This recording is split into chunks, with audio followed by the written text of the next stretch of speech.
Today we've been walking along the banks of the River Don. We've been looking to see if there's any seagrass growing in the mud there. Historically, there has been seagrass in the area, but the river's actually been diverted because of construction work going on in the 60s.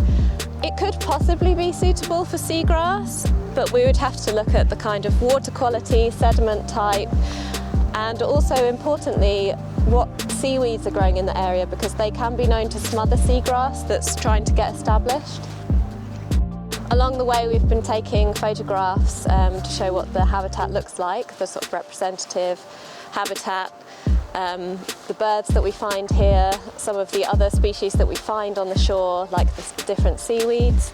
We've been placing down quadrats and looking at the sediment type and trying to get an idea of what's representative for 3 different points along the riverbank. In the quadrats we found a couple of different kinds of seaweeds. There was a kind of rack and also a kind of gutweed.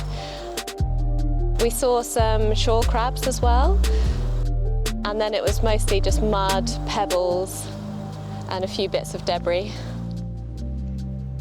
Because of the seaweed cover, this is possibly one of the more difficult sites to bring seagrass back in. Unfortunately, we didn't see any. However, we're going to be looking further up the coast at a few different sites.